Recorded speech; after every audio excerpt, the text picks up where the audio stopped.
नमस्कार, मैं Baljeet Dhaka Frontier IAS coaching से आप सभी का स्वागत करता हूं। और इस प्रेजेंटेशन में हम कर रहे हैं एक नया बैच लॉन्च कर रहे हैं एचसीएस 2020-21 के लिए। जो वैकेंसी आई हुई है 145 वैकेंसी हरियाणा सरकार ने एचपीएससी के लिए भेज दी है और उसके लिए अब कभी भी नोटिफिकेशन इश्यू हो सकता है और उनकी रिक्रूटमेंट होगी। तो 145 वैकेंसी में 48 वैकेंसी है वो एसडीएम की है, जो बहुत ज्यादा महत्वपूर्ण है। 29 तारीख से 29 जनवरी से नया बैच स्टार्ट हो रहा है और ये जो नया बैच है उसके बारे में पूरी जानकारी मैं दूंगा। कैसे आपको तैयारी करनी चाहिए, खुद पढ़ना चाहते हैं तो आपको कौन सी बुक पढ़नी चाहिए, क्या इसका एग्जाम पैटर्न होने वाला है, क्या सिलेबस होगा, पूरी जानकारी इस प्रेजेंटेशन में दूंगा। इसलिए इस प्रेजेंटेशन को आखिर तक आप जरूर देखें। जैसा आप जानते हैं ये एक इंटरनल सर्कुलर है जो कि हरियाणा गवर्नमेंट के चीफ सेक्रेटरी द्वारा एचपीएससी को भेजा गया है वैकेंसी कितनी खाली है उसको बताने के लिए। तो ये आपने देख भी लिया होगा अलग अलग न्यूज़पेपर वगैरह में कितनी वैकेंसी और क्या हो रहा है। अब चलते हैं कि अगर आपको इससे रिलेटेड जो गाइडेंस है वो उसके लिए एक बहुत ही शानदार प्लेटफॉर्म हम बना रहे हैं और बहुत सारी चीजें डेवलप हो चुकी है। baljeetdhaka.com ये फ्रंटियर आइज की वेबसाइट है, यहां पे जाना है और पूरी गाइडेंस है, वो प्रीवियस ईयर पेपर हो, सिलेबस हो, नोटिफिकेशन हो, अटेम्प्ट्स हो, सिलेबस हो, मतलब कुछ भी हो, करंट अफेयर्स हो, सारी जानकारी स्टडी मटेरियल आपको यहाँ पे मिल जाएगा। इसके अलावा और कोई भी प्लेटफॉर्म आप अगर नए भी फॉलो करेंगे तो कोई दिक्कत नहीं है, एक से ही आपका सारा काम इसमें इंटरव्यू तक हो जाएगा। बहुत सारे वीडियो मैंने गाइडेंस से रिलेटेड बनाए हुए हैं, वो आप जरूर फॉलो कर सकते हैं। जैसे कि जीएस में क्या क्या पूछा गया था पिछली बार और कितने क्वेश्चन किस सेक्शन से आए थे, सी सेट में किस तरह क्वेश्चन कितने आए थे, रीजनिंग से कितने क्वेश्चन, कॉम्प्रिहेंशन से कितने क्वेश्चन, मैथ से कितने क्वेश्चन, मैथ के कौन से पोर्शन से कितने क्वेश्चन, एवरेज से कितने क्वेश्चन, रेशियो प्रोपोर्शन से कितने क्वेश्चन। बुक्स के रिलेटेड भी एक वीडियो बनाया हुआ है, वो भी आप कंप्लीट देख सकते हैं जिससे कि बुक्स के बारे में आपको आइडिया हो जाए अगर आप सेल्फ स्टडी करना चाहते हैं तो। वरना अगर आप फ्रंटियर आइज का कोर्स ज्वाइन करना चाहते हैं तो कोई भी किताब या अन्य सोर्स की आपको आवश्यकता नहीं होगी, सारी चीजें उसी में आपको प्रोवाइड की जाएगी। जैसे हिंदी का पेपर हुआ, इंग्लिश का पेपर हुआ कि आपको इसमें हिंदी में क्या क्या पढ़ना है, इंग्लिश में भी क्या क्या पढ़ना है। हिंदी और इंग्लिश दोनों ही बहुत जरूरी है। हिंदी मेरिट में काउंट होती है जैसे आप जानते होंगे मेंस में, और इंग्लिश में मेंस में मेरिट में काउंट होती है। तो ये हिंदी और इंग्लिश का आना अच्छा वो एक जरूरी होता है। पब्लिक एडमिनिस्ट्रेशन है या बाकी जो भी ज्योग्राफी, बहुत सारे और भी सब्जेक्ट है जिसका मैंने यहाँ पे आपको गाइडेंस वीडियो दिए हुए हैं। और ये कहाँ पे मिलेंगे आपको, जब आप इस वेबसाइट पे जाएंगे तो यहाँ पे ये देखो गाइडेंस वीडियो आपको इसमें नजर आएंगे। इसमें आएगा गाइडेंस वीडियो से रिलेटेड, ये रे यहां पे देख लेना, और भी बहुत सारे इसमें आने वाले टाइम में ऐड होने हैं। अब चलते हैं कि जिन्होंने अभी तक स्टार्ट नहीं की है वो देर आए दुरुस्त आए, मतलब आप जल्दी से स्टार्ट कर दीजिए क्योंकि अब आपके पास में ऐसी गोल्डन अपॉर्चुनिटी कभी भी नहीं आएगी। आपने देखा होगा कोरोना काल में जिनके पास गवर्नमेंट जॉब थी, हायर पोजीशन पे थे, उनको बहुत ज्यादा एडवांटेज हुआ। जिन्होंने अपने प्राइवेट सेक्टर में काम कर रहे थे उनको थोड़ी सी दिक्कतों का सामना करना पड़ा। तो जो चैलेंज लेना चाहते हैं प्राइवेट सेक्टर का, चैलेंज लेना चाहते हैं हाई ग्रोथ का, तो प्राइवेट सेक्टर ज्वाइन कर सकते हैं। लेकिन जिनको सेफ्टी चाहिए, सिक्योरिटी चाहिए और जिनको एक रुतबा वाली जॉब चाहिए, पावर चाहिए, वो एचसीएस की तैयारी कर सकते हैं। ये सबसे बड़ी जॉब होती है हरियाणा की। तो अभी तक जिन्होंने तैयारी नहीं की, बहुत सारे बच्चों ने, अभी हजारों बच्चों ने अभी फ्रंटियर आइज में एडमिशन ऑलरेडी लिया हुआ है। आप भी उसका हिस्सा बन सकते हैं क्योंकि न सिर्फ इंडिया से बल्कि बाहर से भी लोगों ने काफी अप्लाई किया। जैसे कि कोचिंग कर रहे हैं, ऑस्ट्रेलिया हुआ, अमेरिका हुआ, वहां तक भी स्टूडेंट्स ने एडमिशन लिया हुआ है जिससे कि वो यहाँ पे आएंगे और एग्जाम देंगे। तो आप भी घर बैठे आप इस एग्जाम की तैयारी कर सकते हैं। अगर आप जल्दी स्टार्ट कर लेते हैं, नोटिफिकेशन से पहले ही स्टार्ट कर लेते हैं तो आपके पास काफी बड़ा एज हो जाता है, ज्यादा कॉन्फिडेंट महसूस करेंगे, ज्यादा रिवीजन कर सकते हैं, टाइम को बेटर ढंग से मैनेज कर सकते हैं, सिलेबस टाइमली कवर कर सकते हैं, ज्यादा से ज्यादा प्रैक्टिस कर सकते हैं क्योंकि जितने ज्यादा एमसीक्यू करेंगे आपको उतना ही ज्यादा फायदा होगा। एचसीएस का एग्जाम क्या है? एचसीएस का एग्जाम हरियाणा सिविल सर्विसेज का एग्जाम, जो सबसे बड़ी पोस्ट है हरियाणा की एडमिनिस्ट्रेशन की, एसडीएम, डीएसपी, तहसीलदार, इन सब के लिए ये एग्जाम कंडक्ट किया जाता है। कॉमन एग्जाम होता है जो ए ग्रेड की पोस्ट होती है। इस एग्जाम को कौन तैयार कर सकता है? कोई भी तैयारी कर सकता है इसकी। चाहे आप हरियाणा में रहते हो, दिल्ली में रहते हो, पंजाब में रहते हो, बॉम्बे में रहते हो, आप हरियाणा से बिलोंग करते हो या हरियाणा से बाहर से बिलोंग करते हो। बहुत सारे हरियाणा से या इंडिया से बाहर भी काम जॉब करते हैं, वो आना चाहते चाहते हैं इंडिया में, तो वो भी लोग भी तैयारी कर रहे हैं, वो भी कर सकते हैं। तो उनके लिए क्वालिफिकेशन क्या है सबके लिए? एज लिमिट तो देखो 21 से 42 साल होती है जनरल कैटेगरी के लिए, 3 साल की ओबीसी के लिए और 5 साल की एससी के लिए रिजर्वेशन होती है। लेकिन जो एजुकेशन का जहां तक सवाल है, तो आपका एजुकेशन है वो ग्रेजुएशन होना चाहिए। इसमें कोई एक्सपीरियंस की आवश्यकता नहीं होती है। फ्रेशर 21 साल का भी एसडीएम बन सकता है और 42 साल का भी एसडीएम बन सकता है। एजुकेशन क्या है? ग्रेजुएशन होनी चाहिए, चाहे आपको बीटेक हो, बीबीए हो, बीसीए हो, एमबीबीएस हो, बीडीएस हो, कोई भी क्वालिफिकेशन हो आपकी, ग्रेजुएशन होनी चाहिए। पीएचडी हो, एमएससी हो, कुछ भी हो, ग्रेजुएशन मिनिमम आपकी इसकी क्वालिफिकेशन है। इसके अलावा परसेंटेज का जहां तक सवाल है कि 80%, 70%, 10वीं में कितने हो, 12वीं में कितने हो, ग्रेजुएशन में कितने हो, इसका कोई लेना देना नहीं है। आपके सारे सब्जेक्ट पास होने चाहिए, क्योंकि जो हरियाणा पब्लिक सर्विस कमीशन है, जो एक कंस्टिट्यूशनल बॉडी है, इसके लिए एक एग्जाम कंडक्ट करता है, रिटन 3 स्टेजेस का एग्जाम होता है, तो वो आपको क्वालिफाई करना होता है। इसका मतलब उसी की तैयारी करनी है आपको। जो पीछे वाली क्वालिफिकेशन उसका एसएस कोई डायरेक्ट लिंक नहीं है, या परसेंट उसकी परफॉर्मेंस को डायरेक्ट लिंक नहीं है। नंबर ऑफ अटेम्प्ट आप एचएस को कितनी बार दे सकते हैं? आप कितनी बार भी दे सकते हैं। जैसे यूपीएससी है, उसमें नंबर ऑफ अटेम्प्ट एक फिक्स होते हैं, लेकिन यहां पे एज फिक्स होती है, नंबर ऑफ अटेम्प्ट फिक्स नहीं होते। चाहे आप अगर 32 साल की एज है तो आने वाले टाइम में जितनी बार देना चाहें दे सकते हैं, 42 साल की उम्र तक। ये एग्जाम कहां पे होता है, कब होता है? ये एग्जाम आपका हरियाणा में ही होगा। इसका मतलब क्या है कि जो हरियाणा से बिलोंग करते हैं, से वो लड़की है, लड़का है, उनका आप यहीं पे एग्जाम हो जाएगा। ज्यादा इधर उधर बहुत दूर भागने की आवश्यकता इसमें नहीं है। ये एग्जाम कब होता है? बहुत सारे जो कमीशन है वो हर साल अब एग्जाम कंडक्ट करने लगे हैं, हो सकता है हरियाणा भी कंडक्ट करने लगे, लेकिन क्योंकि अब 2018-19 में हुआ, तो ऑब्वियसली क्या है कि अब कोरोना की वजह से थोड़ा डिले हो गया। ये एग्जाम बहुत जल्दी ही होने वाला है, अगले 4-5 महीने में एग्जाम देख सकते हैं, और अगले हो सकता है 1 महीने के अंदर आप नोटिफिकेशन भी इसको देख सकते हैं। एग्जाम में 3 स्टेजेस होती है। एक होता है प्रीलिम्स की स्टेज, जो कि स्क्रीनिंग होता है, मतलब इसके नंबर काउंट नहीं होंगे मेंस में।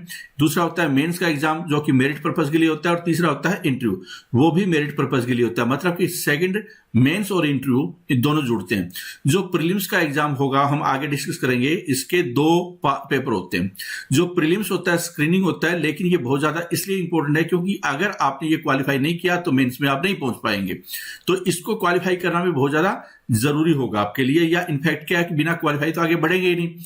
तो इसके जो 2 पेपर होते हैं, पहला पेपर जनरल स्टडी का, दूसरा पेपर किस चीज का है? वो है सीसेट का। ये जो सीसेट वाला पेपर है वो क्वालिफाइंग पेपर है।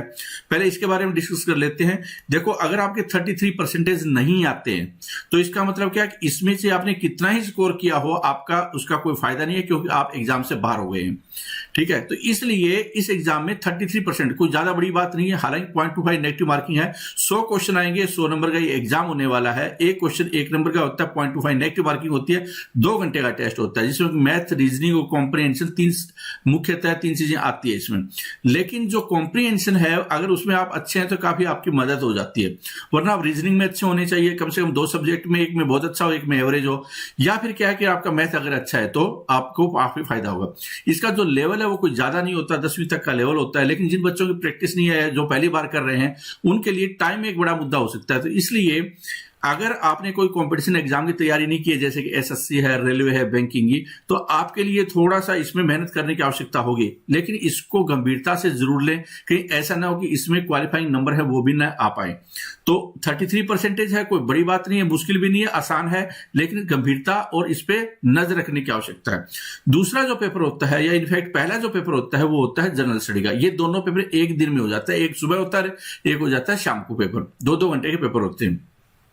सेम डे आपका प्रीलिम्स हो जाएगा। History, geography, Indian polity, economics, physics, chemistry, biology, national international events, art, culture, heritage, environment, miscellaneous GK, current affairs और हरियाणा जीके, ये इसका सिलेबस होता है। किसी से मान लो इससे अगर 15 क्वेश्चन आते हैं, इससे हो सकता है 15 क्वेश्चन आए, इससे हो सकता है 5 क्वेश्चन से 10 क्वेश्चन आए, करंट अफेयर से 2 से 5 क्वेश्चन आ सकते हैं, मिसलेनियस जीके से हो सकता है 7-8 क्वेश्चन आ सकते हैं, इन्वायरमेंट से हो सकता है 2-3 क्वेश्चन आ जाए, आर्ट एंड कल्चर से हो सकता है 2-3 क्वेश्चन आ जाए, नेशनल इंटरनेशनल से भी 2-3 क्वेश्चन आ सकते हैं, बायोलॉजी से 3-4 क्वेश्चन आ सकते हैं, केमिस्ट्री से भी 3-4 क्वेश्चन आ सकते हैं, हो सकता है फिजिक्स से 2-4 क्वेश्चन आ सकते हैं, इकोनॉमिक्स से 8-10 क्वेश्चन और इंडियन पॉलिटी से 15 क्वेश्चन के आसपास। थोड़ा बहुत इधर उधर हो सकता है, लेकिन हमने पीछे एग्जाम में जो ट्रेंड देखा है उसके अनुसार है। हालांकि हालांकि आपको हर तरह के हर सिचुएशन के लिए तैयार होना चाहिए। जैसे कई बार हिस्ट्री के ज्यादा क्वेश्चन पूछ लिए जाते हैं, ज्योग्राफी से कम पूछे जाते हैं, या कई बार जैसे 2011 में क्या है कि साइंस से बहुत ज्यादा क्वेश्चन पूछ लिए गए थे, स्पेशली वो भी फिजिक्स केमिस्ट्री से। तो इसका मतलब क्या है कि आपको हर चीज का अच्छा ज्ञान होना चाहिए, क्योंकि आपको यही एग्जाम है और आपके एमसीक्यू की अच्छी खासी प्रैक्टिस होनी चाहिए, क्योंकि यही एग्जाम है जो कि आपको मेंस में पहुंचाएगा, क्योंकि इसका तो भूमिका ज्यादा है नहीं। अब जो आमतौर पे जो कॉमन मिस्टेक कर लेते हैं बच्चे, उसके बारे में डिस्कस करते हैं। और ये ध्यान रखिए कि जो ये वाला एग्जाम है उसमें 100 मार्क्स का होगा और आपको 70% के आसपास स्कोर हमेशा मॉक टेस्ट में आपका इससे ऊपर होता है। तो इसका मतलब क्या है, आपकी परफॉर्मेंस ठीक चल रही है। और एक चीज हमेशा ध्यान रखो कि जो कोर सब्जेक्ट होता है, कोर सब्जेक्ट क्या होता है, जो मुख्य सब्जेक्ट होता है, जो चेंज नहीं होते, history, geography, Indian polity, economics, physics, chemistry, biology, art and culture और यहां तक इन्वायरमेंट भी, वो स्टैटिक होते हैं, स्टैटिक चेंज नहीं होते। इसलिए इस पर हमेशा कमांड रखनी चाहिए। कभी भी किसी भी एग्जाम में आपको ये बहुत ज्यादा मदद करेंगे, क्योंकि जो करंट मुद्दे होते हैं या किसी स्टेट स्पेसिफिक होते हैं वो हर एग्जाम में नहीं आते, वो या वो चेंज हो जाते हैं।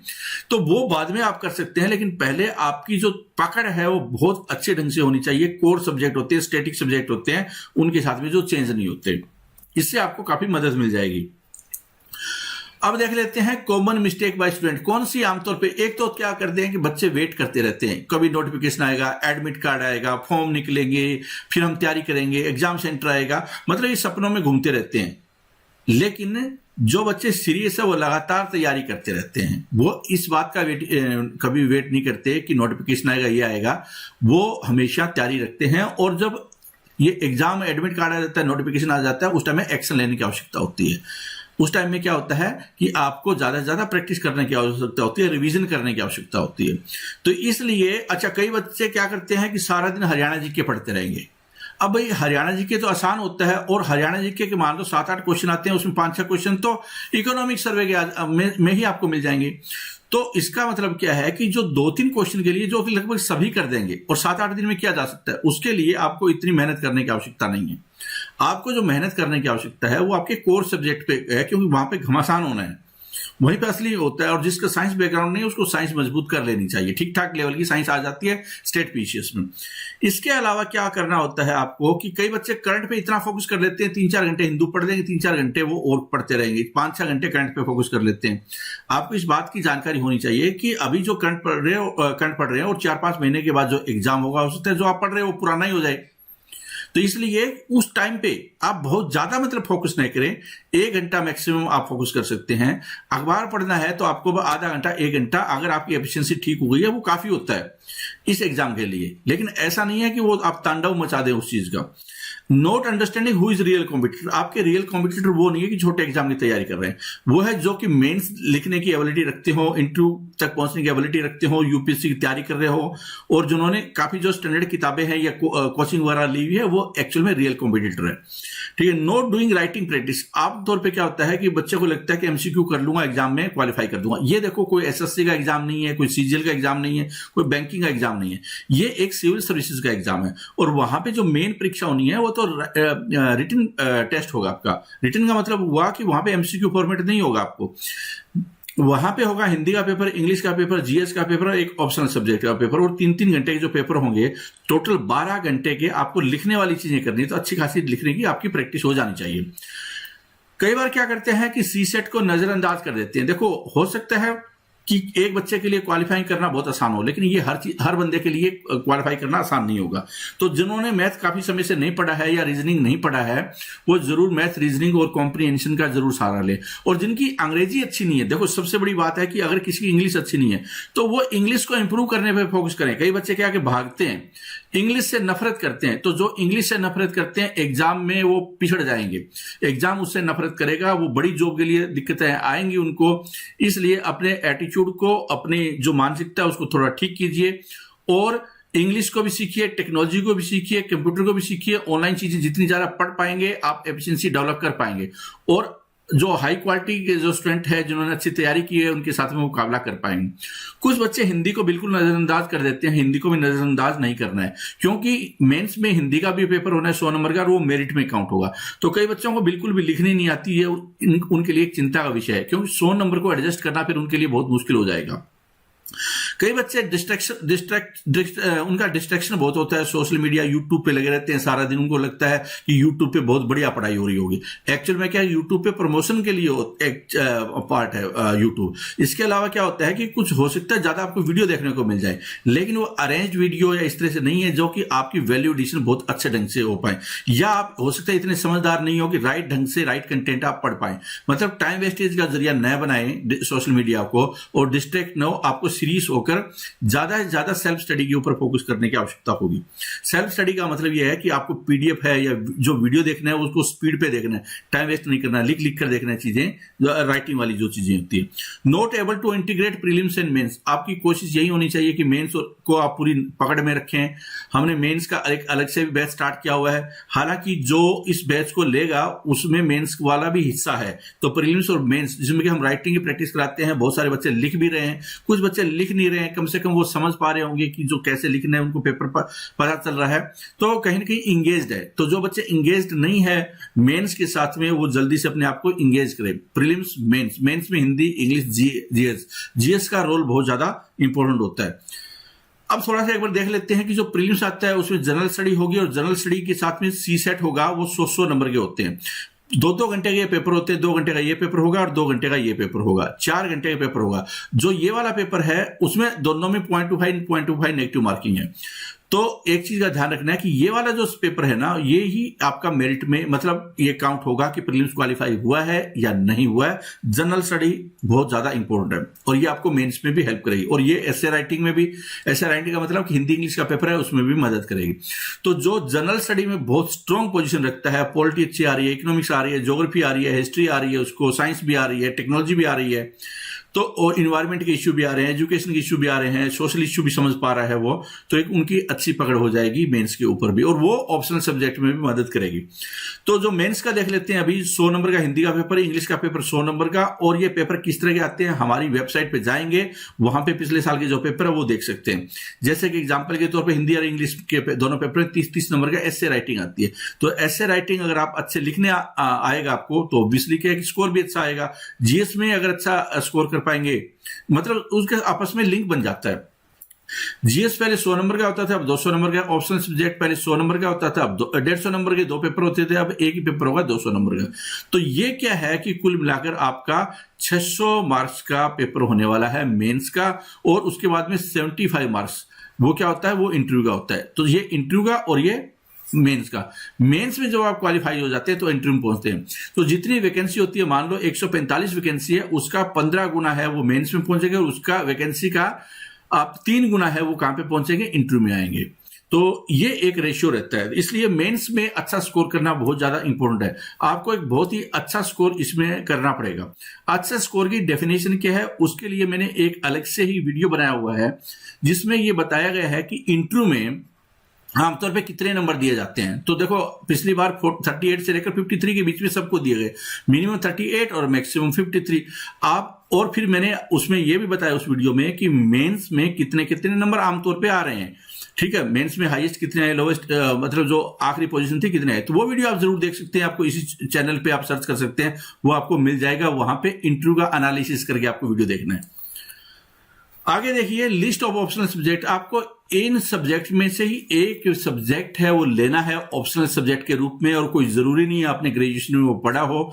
आपने मान लो कि यह है नॉन मेडिकल से और आप लेना चाहते हैं जूलॉजी, तो आप ले सकते हैं। नॉन मेडिकल से बीएससी की है लेकिन जूलॉजी लेना चाहते हैं इसमें, तो आप ले सकते हैं। आप मैकेनिकल इंजीनियर अगर मान लो कोई है और लेना चाहता है हिस्ट्री, तो ले सकता है। तो बहुत सारे जो पॉपुलर सब्जेक्ट होते हैं, हिस्ट्री है, ज्योग्राफी है, पब्लिक एडमिनिस्ट्रेशन है, सोशियोलॉजी, ये चारों सब्जेक्ट हम करवाते भी हैं, और ये सबसे ज्यादा पॉपुलर सब्जेक्ट के रूप में भी माने जाते हैं। अगर आप खुद पढ़ाई करना चाहते हैं तो फिर आपको क्या पढ़ना चाहिए, तो जो पहले ले लेते हैं ज्योग्राफी। ज्योग्राफी में आपको 6ठी से लेकर 12वीं तक की एनसीईआरटी पढ़ सकते हैं, लेकिन अगर आपने फ्रंटियर आइज का कोर्स लिया हुआ है तो एनसीईआरटी वगैरह सारी चीजें उसमें ऑलरेडी कवर होती है, वो इनबिल्ट ही कवर होती है, और स्टैंडर्ड बुक सारी की सारी ये चीजें इसमें कवर है। ठीक है, तो आपकी मर्जी है, आप ये ऑप्शन चूज करना चाहते हैं, वो ऑप्शन चूज करना चाहते हैं, ये देखना आपको। Geography of India by Majid Hussain, world geography bye Majid Hussain, certificate physical and human geography GC Leong, Oxford school Atlas. ये स्टैंडर्ड मटेरियल है जो कि आप फॉलो कर सकते हैं। जहां तक हिस्ट्री का सवाल है तो हिस्ट्री के लिए R S Sharma, medieval India by Satish Chandra, modern history Bipin Chandra और स्पेक्ट्रम, ये फॉलो कर सकते हैं आप। और आर्ट एंड कल्चर के लिए Nitin Singhania, NIOS government website ccrtindia.gov.in। कई बार क्या होता है कि जैसे हिस्ट्री है, अब हिस्ट्री में कुछ क्वेश्चन होते हैं आर्ट एंड कल्चर के होते हैं। अब आर्ट एंड कल्चर का मतलब कि ये नहीं है, आर्ट एंड कल्चर है वो क्या है, उसमें पेंटिंग से रिलेटेड क्वेश्चन आ सकते हैं, म्यूजिक से रिलेटेड क्वेश्चन आ सकते हैं, पुराने जमाने से रिलेटेड जो पुरानी साइंस की प्रोग्रेस कैसी हुई है इंडिया में वो भी आ सकते हैं। तो कुल मिलाकर क्या है कि जो आर्किटेक्चर से रिलेटेड आ सकते हैं, जो साइंस, ये जो आर्ट एंड कल्चर है ना, वो कहीं ना कहीं इंटीग्रेटेड है एंशिएंट और मिडिवल और मॉडर्न हिस्ट्री के साथ में। ठीक है, अब देख लेते हैं आगे इकोनॉमिक्स। कई बच्चे क्या रिजिड हो जाते हैं सोचने में कि जैसे कई बार जैसे मॉडर्न इंडिया से ज्यादा क्वेश्चन आएंगे, उनके दिमाग में छप जाता है। ये निकालना बहुत ज्यादा जरूरी है। जैसे कि अगर पिछले साल अगर हम यूपीएससी के देखें तो यूपीएससी ने ज्यादातर क्वेश्चन है वो एंशिएंट इंडिया के बना दिए और बच्चे पढ़ कर गए मॉडर्न हिस्ट्री। तो ऐसे ही आपके साथ न हो जाए। और कई बार क्या होता है, जैसे 2011 HCS में बहुत सारे, पहले क्या है कि साइंस के ज्यादा क्वेश्चन नहीं आ रहे थे उससे पहले, तो बच्चों ने क्या है साइंस छोड़ दी कईयों ने। अब पहले तो 2-3 क्वेश्चन आ रहे थे, लेकिन यहां पे साइंस के आ गए ज्यादा क्वेश्चन, 25-30 क्वेश्चन आ गए साइंस के। तो इसका मतलब क्या है कि आपको पूर्व धारणा नहीं होनी चाहिए। एक जो ऑफिसर होता है, आप SDM बनना चाहते हैं, आपके दिमाग में ऐसी कोई पूर्ण धारणा नहीं होनी चाहिए, पूर्व धारणा नहीं होती है कि आप ये सोचें कि नहीं ये तो आता ही नहीं है, ये मॉडर्न हिस्ट्री नहीं आती, ये इकोनॉमिक्स के तो ज्यादा वो वाले क्वेश्चन ही नहीं आते। इस तरह की गलतफहमी या इस तरह की धारणा है वो दिमाग में न पाले। यही एक ऑफिसर की निशानी होती है कि वो दिमाग से फ्लेक्सिबल होता है, सोचता है भैया कुछ भी आ सकता है। जीएस का मतलब कुछ भी हो सकता है। हो सकता है महाभारत से क्वेश्चन आ जाए, हो सकता है रामायण से क्वेश्चन आ जाए, हो सकता है आपने कभी पढ़ा ही नहीं और सुना भी नहीं, उस तरह का क्वेश्चन भी आ जाए। कई बार क्या होता है कि हिस्ट्री में भी बड़े इस तरह क्वेश्चन आते हैं कि जो कि आपको हैरान कर देंगे, मतलब थोड़ा डीप भी होता है और आपको देखेंगे तो हंसी भी आएगी उस तरह के क्वेश्चन के ऊपर। तो आपको इन सब चीजों के लिए तैयार होने की आवश्यकता होती है। जैसे कि मान लो फॉर एग्जाम्पल इन्वायरमेंट से पता चला 10 क्वेश्चन आ गए, एग्रीकल्चर से 10 क्वेश्चन आ गए और आपके दिमाग में बैठा ही नहीं था, आप एक्सेप्ट ही नहीं कर रहे इस फैक्ट को। जैसे कि अभी जो इस बार का यूपीएससी का एग्जाम हुआ था IAS का, उसमें 11 क्वेश्चन एग्रीकल्चर के थे। और एग्रीकल्चर को बच्चे कभी सीरियस नहीं ले लेते, सोचते हैं कि चलो ज्योग्राफी का हिस्सा 1-2 क्वेश्चन कर लेते हैं, लेकिन बहुत सारे क्वेश्चन उन्होंने एग्रीकल्चर के ही डाल दिए। तो इसलिए आपको, अगर आप ऑफिसर बनना चाहते हैं, हमेशा फ्लेक्सिबल होने की आवश्यकता होती है। ये आपकी बेसिक ट्रेट होना चाहिए। इकोनॉमिक्स को देख लेते हैं। इकोनॉमिक्स है 9वीं 10वीं में तो ज्यादा होती नहीं है, 11वीं 12वीं NCERT पढ़ सकते हो आप। Ramesh Singh, Sanjeev Verma, economic survey budget. एक चीज और बता देता हूं मैं, हरियाणा का जो इकोनॉमिक सर्वे होता है वो आपके लिए इंपॉर्टेंट हो जाता है, क्योंकि अगर हरियाणा जीके से रिलेटेड कोई चीजें आती है तो इकोनॉमिक सर्वे उसको काफी हद तक कवर कर लेता है। और वो भी पहले 2-3-4 पेज होते हैं ना, वो काफी ज्यादा महत्वपूर्ण हो जाते हैं। तो इसलिए हरियाणा इकोनॉमिक सर्वे है वो कब आएगा, वो आएगा 28 फरवरी को बजट पेश होता है, तो 27 फरवरी का आता है। तो आपको फरवरी मार्च में वो पढ़ना है। कई बच्चे क्या करते हैं, वो सारी साल स्कीमें पढ़ते रहते हैं। हरियाणा इकोनॉमिक सर्वे में आपकी सारी चीजें कवर है, तो आप वही एक जगह पढ़ लो सारे, और वो ऑथेंटिक इन्फॉर्मेशन होती है। इसलिए टुकड़ों में आपका अपना टाइम वेस्ट न कीजिए नेसेसरी, स्पेशली सोशल मीडिया पे।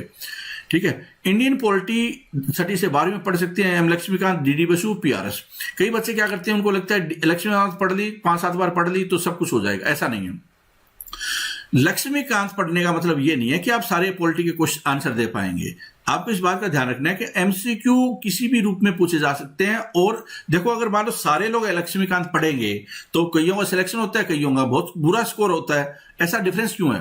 तो ये आप उसको आप ऐसा एनालॉगस ले सकते हैं कि 10वीं क्लास में सारे के सारे टीचर भी सेम होते हैं, किताबें भी सेम होते हैं, पंखे भी सेम, बेंच भी सेम। कुछ बच्चों के 95% और कुछ बच्चों के 20% भी नहीं आते, फेल हो जाते हैं। क्या फर्क है? लगन का फर्क है, पढ़ने के तरीके का फर्क है, डेडिकेशन का फर्क है, कैचिंग पावर का फर्क होता है कि कोई बच्चा बहुत जल्दी कैच कर पाता है, कोई दूसरा नहीं कर पाता। तो इसलिए किताबें लेने से, किताबें इकट्ठे करने से कुछ पढ़ाई आप कवर कर पाए ऐसा कोई जरूर नहीं है। तो किताबें इकट्ठे करने की हैबिट बनने के बजाय पढ़ने की हैबिट, लर्न करने की हैबिट, उसको कैच करने की हैबिट, MCQ ज्यादा से ज्यादा करने की हैबिट डेवलप करें। जनरल साइंस, जैसे मैंने आपको इस दौरान प्रेजेंटेशन में हिंट दिया है आपको कि जनरल साइंस के हो सकता है 5 क्वेश्चन आए, हो सकता है 25 क्वेश्चन आ जाए, हो सकता है 10 क्वेश्चन आ जाए, हो सकता है बहुत आसान हो सकता है बहुत डीप में चले जाए। तो आपको 6ठी से 10वीं तक की या 5वीं से 10वीं तक की NCERT बेसिक अगर पढ़ी हुई है और 12वीं तक कुछ सिलेक्टिव पढ़ी हुई है चीजें, तो आपको याद रहता है, मतलब समझने में याद रहती है, आसानी रहती है। और एमसीक्यू कर लेते हैं। अब रेलवे एसएससी के अच्छे लेवल के एमसीक्यू आते हैं कई बार, स्पेशली रेलवे के, तो इससे आपको काफी ज्यादा मदद मिलेगी। जहां तक सीसेट का सवाल है, सीसेट का सवाल है, कोई भी आप किताब ले सकते हैं, या फिर आप ये जैसे कि आरएस अग्रवाल हुआ, या कोई एसएससी किताब हुई, बैंकिंग किताब हुई, रेलवे किताब हुई, ऐसे मैथ में आप यूज कर सकते हैं। बहुत हाई लेवल की चीजें नहीं आती एडवांस मैथ में, लेकिन फिर भी आपको ठीक ठाक 10वीं तक की लेवल की तो आनी चाहिए। रीजनिंग है, कोई किताब ले सकते हैं आप, कोई बैंकिंग एसएससी वगैरह की। लेकिन ये कॉम्प्रिहेंशन के लिए अगर आप प्रीवियस ईयर कर लेते हैं, 2011 से स्टार्ट हुआ यूपीएससी में सीसेट है, तब से लेकर अगर आप सारे कॉम्प्रिहेंशन कर लेते हैं, इनफैक्ट सारे क्वेश्चन कर लेते हैं, तो काफी हद तक आपका कवर हो जाएगा। कुछ मॉक टेस्ट देना भी जरूरी है ताकि आप स्पीड का टेस्ट हो जाए, क्योंकि इसमें स्पीड काफी मैटर करती है। ये पेपर 2 घंटे का होता है, लेकिन कुछ बच्चे जिनकी प्रैक्टिस नहीं होती 2 घंटे में, उनके लिए ये बहुत मुश्किल होगा। लेकिन जिनकी प्रैक्टिस है वो आसानी से 2 घंटे में कर पाएंगे। तो इसका जो लेवल होता है वो खास नहीं होता, लेकिन प्रैक्टिस की कमी की वजह से कईयों के लिए बड़ा खास बन जाता है। You can join frontier IAS. अब देखो, एक चीज तो मैंने बता दी कि ये चीजें पढ़नी है, हालांकि मेंस की भी चीजें होती है, ऑप्शनल सब्जेक्ट की भी होती है। तो इस प्रेजेंटेशन में मैंने बाकी प्रेजेंटेशन में वो चीजें बता भी रखी है आपको। अगर आप एक जगह ही इकट्ठी सारी चीजें चाहते हैं, और कोई किताब भी खरीदने नहीं पड़ेगी आपको, कोई कोचिंग भी लेने की आवश्यकता अलग से नहीं पड़ेगी आपको, प्रीलिम्स, मैथ और ऑप्शनल अगर आप 4 भी सिलेक्ट करते हैं, history, geography, public administration, sociology, तो पूरा कंटेंट है, वीडियो है, चैप्टर वाइज आपका, फिर उसके बाद में पीडीएफ है, यूनिट टेस्ट है, फुल लेंथ टेस्ट है, प्रीलिम्स की और मेंस की इंटीग्रेटेड 71 टेस्ट है, जिसमें 50 प्रीलिम्स के, 21 मेंस का मतलब यहाँ पे हिंदी, इंग्लिश और जीएस, और इसके अलावा 20,000 एमसीक्यू जनरल स्टडी के प्रीलिम्स के लिए। ये सारी चीजें आपको प्रोवाइड की जाती है इस कोर्स के साथ में। मतलब अगर आप ये किताबें खरीदेंगे तो आपको 30-40 हजार रुपए लग जाएंगे। हिंदी की अलग किताब खरीद रहे हैं, इंग्लिश की अलग खरीद रहे हैं, जीएस की आपको मेंस के लिए एचएस की कोई किताब नहीं नजर आएगी, क्योंकि ये कंपाइलेशन अलग अलग टॉपिक पे और उस समय के अनुसार करना पड़ता है। फिर आपको अलग से टेस्ट सीरीज लेनी पड़ जाती है। तो कुल मिलाकर आपका कॉस्ट है वो ज्यादा पड़ जाता है। तो उसको आप रिड्यूस कर सकते हैं फ्रंटियर आईएएस कोर्स को ज्वाइन करके। 25,000 रुपए फीस है, लेकिन अभी आपको 50% डिस्काउंट है, 12,500 में सब कुछ कवर हो जाएगा। और ये हाईली कॉम्पिटिटिव प्राइस है, बहुत ही सस्ता कोर्स है और बहुत ज्यादा फायदेमंद होगा। इससे आपको सारी गाइडेंस और सारी क्लासेस है वो आपको मिल जाएंगी। ये हर रोज हम लोग शेड्यूल प्रोवाइड करते हैं। इस तरह से आपको शेड्यूल मिलेगा, डे वाइज शेड्यूल। मान लो आप स्टार्ट करते हैं पहला दिन, दूसरा दिन, इस तरह से आपको ये कंटेंट मिलते हैं। ये ऑलरेडी रिकॉर्डेड वीडियो होते हैं, जिससे कि आपका टाइम खराब न हो और आप फटाफट देख सकते हैं। 2 बार, 3 बार, 4 बार, 5 बार, जितना बार देखना चाहें यहाँ पे देख सकते हैं। इंपॉर्टेंट यह है कि आप कितनी स्पीड से पढ़ते हैं, क्योंकि सिलेबस कवर करना आपके लिए फास्ट, वो भी एक जरूरी होता है। कई बार क्या होता है कि आपको थोड़ा समझ में कम आता है, तो आप वीडियो को थोड़ा दोबारा देख सकते हैं, लेकिन थोड़ा स्पीड तो खुद ही बढ़ाना पड़ेगा आपको। बिना स्पीड की बात बनने वाली नहीं है। तो आपके सुबह ये अपलोड हो जाते हैं और फिर सारा दिन में आप कभी भी देख सकते हैं, जब आपको टाइम लगे। आमतौर पर सर्दियों का टाइम है, रात का लेट तक भी आप पढ़ सकते हैं। रात के लेट तक का मतलब 2 बजे, 3 बजे तक पढ़ सकते हैं। और कंटिन्यू अगर आप 8-10 घंटे लगातार पढ़ते हैं एक दिन में, या 6-7 घंटे पढ़ लेते हैं, मुझे लगता है कि अच्छी तैयारी हो जाएगी। कम समय में 3-1 महीने में आप काफी हद तक उस पोजीशन पे आ जाएंगे, जहां पे कि अगर आप एमसीक्यू कर लेते हैं 15-20 हजार एमसीक्यू कर लेते हैं जनरल स्टडी। एमसीक्यू में ज्यादा टाइम नहीं लगता अगर आपकी सारी चीजें फंडे क्लियर है तो वो आपको 70-75 नंबर आपके जो प्रीलिम्स के लिए चाहिए होते हैं, उतने नंबर आएंगे आपके। लेकिन अगर आपने रिवीजन नहीं किया तो आपके लिए खतरनाक है, क्योंकि रिवीजन करना सबसे बड़ा इंपॉर्टेंट होता है। History, geography, polity, economics, science, environment, Haryana ji के कल्चर, ये सारी चीजें आपको पढ़नी है। तो इसका रिवीजन करना एक्सट्रीमली इंपॉर्टेंट, और एमसीक्यू फॉर्मेट करना भी उतना इंपॉर्टेंट हो जाता है। तो test series, MCQ, unit test, revision, complete fast करना, ये सारी आपकी इस एग्जाम की अभी फिलहाल रिक्वायरमेंट है। आप इसमें वेट बहुत ज्यादा नहीं कर सकते अब, क्योंकि इमीडिएटली एक्शन लेने की आवश्यकता है। ज्वाइन कैसे करना है? हमारी वेबसाइट पे जाएंगे baljeetdhaka.com। वहां पे जाने के बाद में आपको यहाँ पे प्रोडक्ट मिलेगा।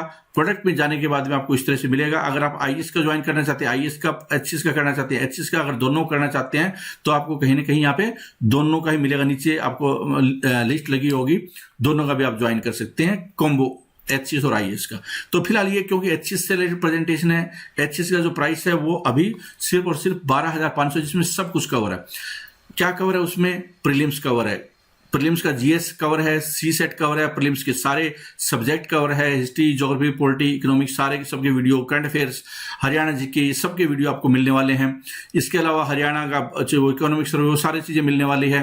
टेस्ट सीरीज मिलने वाली है, 20,000 एमसीक्यू जीएस से रिलेटेड मिलने वाले हैं। हिंदी का पूरा कंटेंट मिलने वाला है मेंस के लिए, इंग्लिश का मिलने वाला है, उसकी टेस्ट सीरीज मिलने वाली है, जीएस का कंटेंट मिलने वाला है, 4 ऑप्शनल में से अगर कोई आप लेते हैं तो उसका कंटेंट मिलने वाला है, उसकी टेस्ट सीरीज मिलने वाली है। और ये सारा कंटेंट आप इसकी वैलिडिटी है जब तक ये पूरा प्रोसेस नहीं हो जाता इंटरव्यू तक, तब तक आपके पास रहेगा।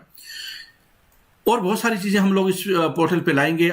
इस पोर्टल से आप जुड़े रहिए, आने वाले टाइम में आपको बहुत ज्यादा फायदा होगा और ये एकमात्र ऐसा प्लेटफॉर्म होगा जहां पे सब कुछ आपको अवेलेबल होगा। इस प्रेजेंटेशन में इतना ही। अगर आपको कोई दिक्कत है, आप कोई चीज पूछना चाहते हैं तो इन नंबर्स में आप पूछ सकते हैं। ये ईमेल आईडी है, ये व्हाट्सएप नंबर और ये मोबाइल नंबर है, और ये हमारी वेबसाइट है जो फ्रंटियर आईएएस की आपको विजिट करनी है कोई चीज ज्वाइन करने के लिए। नीचे डिस्क्रिप्शन बॉक्स में भी नंबर दिया हुआ है और लिंक दिया हुआ, वहां से भी आप ज्वाइन कर सकते हैं। इस प्रेजेंटेशन में इतना ही, और ये बैच स्टार्ट होगा 29 जन से। आप इसको ज्वाइन कीजिए और फटाफट सिलेबस को कवर कीजिए बिना किसी डिस्ट्रैक्शन के, बिना किसी शोर शराबे के। आपको फटाफट पढ़ाई करनी है। ठंड का समय है, इस ठंड के समय का पूरा सदुपयोग रात को आप कीजिए ज्यादा से ज्यादा पढ़ने में। इस क्लास में इतना ही। Thank you.